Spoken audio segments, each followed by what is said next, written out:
आणि आमचे डॉक्टर बाबासाहेब आंबेडकर तर तुम्हाला आरक्षण घ्या म्हणत होते, पण तुम्ही आरक्षण घेतलं नाही. तेव्हा तर तुम्हाला लय तुमची पाटीलकी प्यारी होती, तेव्हा तर लय तुम्हाला तुमच्या पाटीलकीचा माज होता. मग आता कशाला आरक्षणाची भीक मागता, आता कशाला आरक्षण मागता, अशा प्रकारचा अपप्रचार त्या व्हिडिओमधून, अशा प्रकारच्या पोस्टमधून केला जातो.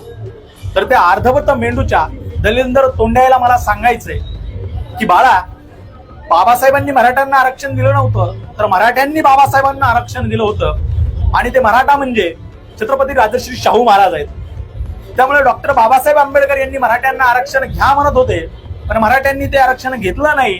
अशा वगैरे वगैरे अशा प्रकारच्या खोट्या वल्गना आणि बाजार गप्पा मारणे कृपया करून बंद कर. अरे साधी गोष्ट आहे, डॉक्टर बाबासाहेब आंबेडकर जर मराठ्यांना आरक्षण देत होते, तर मराठ्यांना आरक्षण नेमकं ते कोणत्या प्रवर्गामधून देणार होते, एससी मधून की एसटी मधून?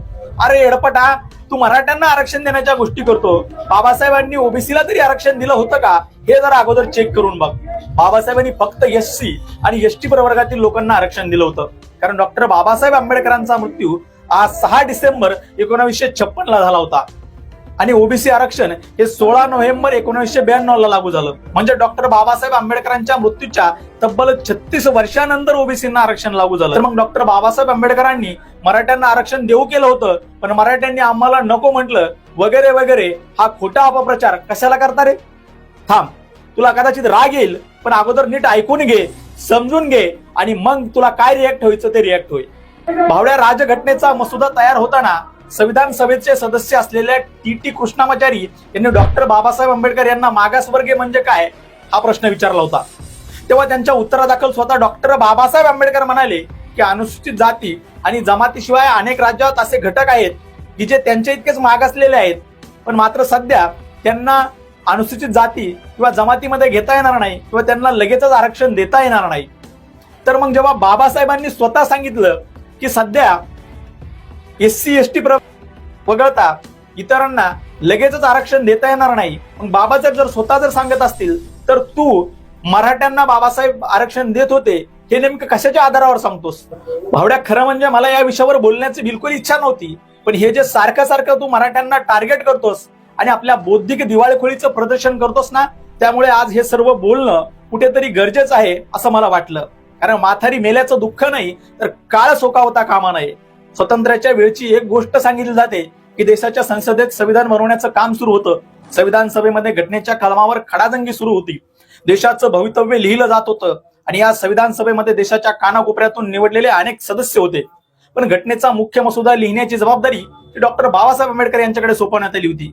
त्यावेळेचा एक किस्सा सांगितला जातो की एकदा एका सकाळी डॉक्टर बाबासाहेब आंबेडकर यांच्या घरी संविधान सभेमधले विदर्भाचे प्रतिनिधी डॉक्टर पंजाबराव देशमुख अचानक आले. पंजाबराव देशमुख म्हणजे महाराष्ट्रातील कृषी आणि शिक्षण क्रांतीचे जनक. दलितांसाठी मंदिर खुले करण्याच्या आंदोलनावेळेपासून त्यांच्यात व डॉक्टर बाबासाहेब आंबेडकरांमध्ये चांगली मैत्री निर्माण झाली होती. दोघांना एकमेकांचा आदर व विश्वास होता. पंजाबराव देशमुखांच्या आंतरजातीय व्यवहार टीका झाली तेव्हा त्यांच्या पाठीशी खंबीरपणे डॉक्टर बाबासाहेब आंबेडकर उभे होते. पण त्या दिवशी बाबासाहेबांना देखील जाणवलं की सकाळी सकाळी भेटायला आलेले पंजाबराव थोडे अस्वस्थ आहेत. पंजाबरावांना चिंता लागली होती ती संविधानातल्या आरक्षणाची. बाबासाहेब आपल्या घटनेमध्ये दलितांना आरक्षण देणार इतर काळ्या दगडावरली पांढरी रेघ होती, पण दलितासोबतच शैक्षणिक आणि आर्थिकदृष्ट्या इतर अनेक मागास जातीचा अभ्यास घटनेने करावा आणि त्यांच्यासाठीही घटनेत काही सवलती असाव्यात अशी पंजाबरावांची तीव्र इच्छा होती. त्या विषयावरच बोलण्यासाठी ते बाबासाहेबांच्या घरी आले होते. आंबेडकरांपुढे त्यांनी हा विषय काढला तेव्हा बाबासाहेब म्हणाले, मला तुमची कळकळ जाणवते, मात्र अशा जातीची संख्या सध्या प्रचंड असल्याने अल्पावधीतच त्यांची मोजणी आणि अभ्यास करणे शक्य नाही. त्यामुळे विचारपूर्वक घटनेमध्ये 340 कलम मी आधीच जोडला आहे.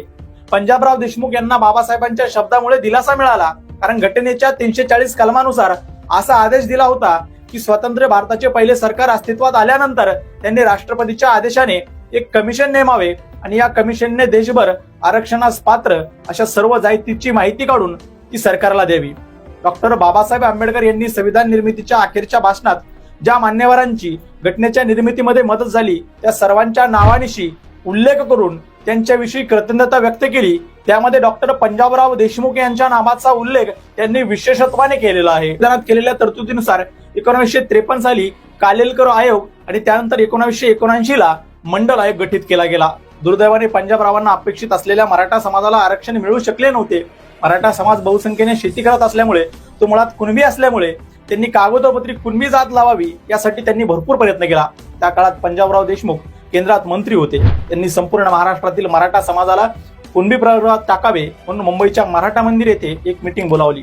त्यावेळी मराठा समाजातील दिग्गज नेते व अनेक मान्यवर देखील उपस्थित होते. पण यापैकी विशेषतः मराठवाडा व पश्चिम महाराष्ट्रातील काही नेत्यांनी आम्ही क्षत्रिय जमीनदार आहोत, मग स्वतःला आम्ही कुणबी मागासवर्गीय कसं म्हणून घ्यायचं हा मुद्दा उपस्थित करत पंजाबराव देशमुख यांना विरोध केला. मात्र पंजाबराव देशमुख यांचा प्रभाव असलेल्या विदर्भातील मराठा नेतृत्वानी मात्र त्यांचं ऐकलं. तिथल्या कागदपत्रावर त्यांनी कुणबी अशीच नोंद करायला सुरुवात केली आणि याचाच परिणाम पुढे असा झाला की ओबीसीसाठी आरक्षण लागू झालं तेव्हा विदर्भातील मोठ्या प्रमाणात मराठ्यांना कुणबी समाज म्हणून ओबीसी आरक्षण लागू झालं.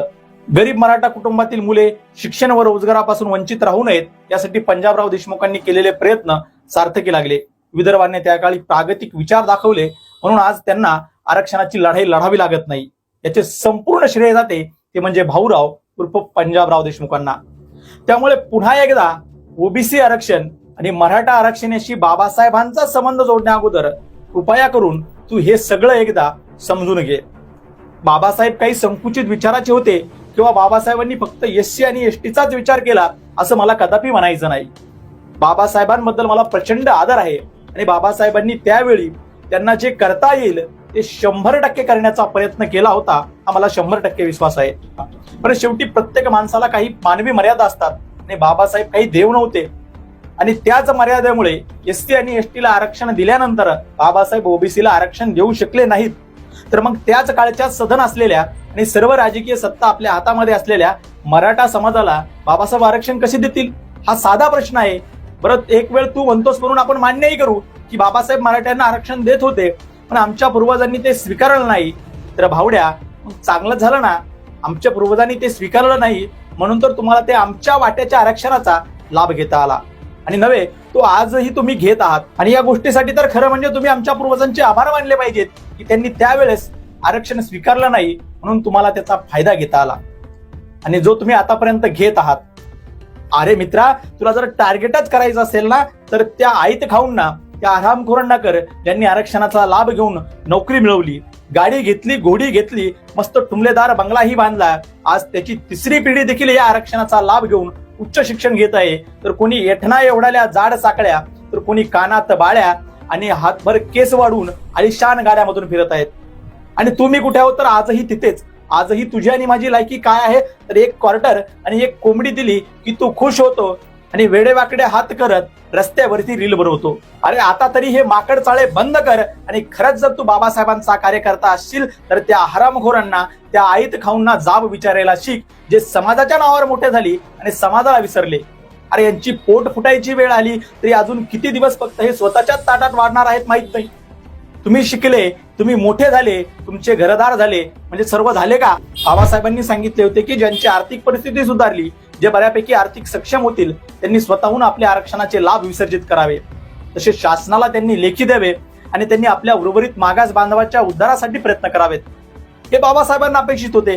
हा समाज बाबासाहेबांना हवा होता. पण असे आज कितपत होताना दिसते. हे सुधारले पण तुझं माझं काय? अरे अजून किती दिवस तुझ्या माझ्या वाट्याचा आरक्षणाचा लाभ या आयत खाऊंना घेऊ देणार आहे? तेव्हा टार्गेटच जर करायचं असेल तर या आयत खाऊंना आरक्षणाचे लाभ विसर्जित करण्यासाठी कर. भावा, हिंमत दाखवून तू त्यांना जाब विचारायला शिकलं पाहिजे. कारण भावा, तुझा शत्रू आज गोरगरीब सामान्य मराठा नाहीये. आपण एकमेकांचे शत्रू नाहीत तर आपला शत्रू हा आपल्याच समाजातील प्रस्थापित भांडवलदार आणि नोकरदार वर्ग आहे जो आपल्या वाट्याच्या, आपल्या हक्काच्या योजना आणि आरक्षण लाटून अजगराप्रमाणे फुगत चालला आहे. हिंमत असेल तर त्या अजगराशी 2 हात करायला शिक. त्यावेळेस हा सामान्य मराठा तुझा बांधव तुझ्या खांद्याला खांद्या लावून तुझ्या सोबत असेल. मित्रा, लक्षात ठेव, या जगात फक्त 2च खऱ्या जाती आहेत. त्या म्हणजे एक गरीब आणि दुसरी म्हणजे श्रीमंत. बाकी सब झूट आहे.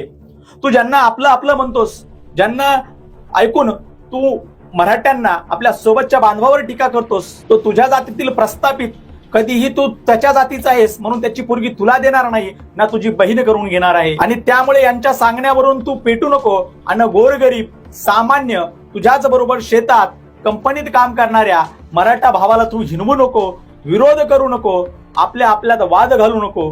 तू आणि मी आपण दोघे या व्यवस्थेचे समान शोषक आहोत आणि आपल्याला जर हे शोषण, आपल्यावर होणारा हा अन्याय रोखायचा असेल तर या शोषण व्यवस्थेच्या विरोधात आपल्याला हातात हात घालून या प्रस्थापित नोकरदार आणि भांडवलदार वर्गाशी आपल्याला एकत्र लढावं लागेल. आतापर्यंत यांनी आपल्या अज्ञानाचा फायदा घेऊन कधी जातीच्या नावावर तर कधी धर्माच्या नावावर आपल्याला आपसामध्ये लढवत ठेवलं आणि स्वतः मात्र एसीच्या हवेत बिर्याणीवर ताव मारत बसले. यांची मुलं परदेशात आणि आपली मुलं देशीत आणि उसात. बाबासाहेबांनी मराठ्यांना आरक्षण दिलं नाही कारण तेव्हा ते देता येत नव्हतं. पण आज मी खात्रीने सांगतो की आज जर बाबासाहेब असते ना तर बाबासाहेबांनी मराठ्यांना 100% नाही तर 1001% आरक्षण दिलं असतं. कारण बाबासाहेब हे विद्वान होते. ते जातीच्या आणि धर्माच्या बाजूने नाही तर अन्यायाच्या, शोषिकांच्या बाजूने उभे राहणारे एक द्रष्टे नेते होते. खरं म्हणजे कोणत्याच महापुरुषांना जात आणि धर्म नसते. महापुरुषांची जात आणि धर्म एकच असते, ती म्हणजे मानवता. त्यामुळे आमचे बाबासाहेब, आमचे अण्णाभाऊ, आमचे शिवाजी महाराज, आमचे फुले हे म्हणणे कृपया बंद करा. महापुरुष हे सर्वांचे, सर्व जाती आणि धर्मांचे, विश्व कल्याणाचा विचार करणारे असतात.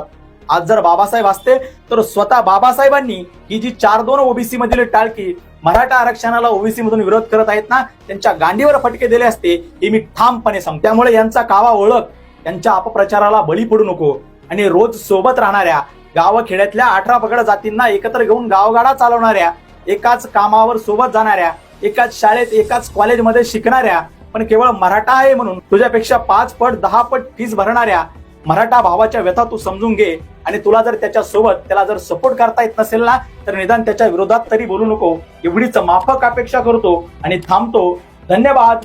जय शिवराय, जय भीम, जय महाराष्ट्र.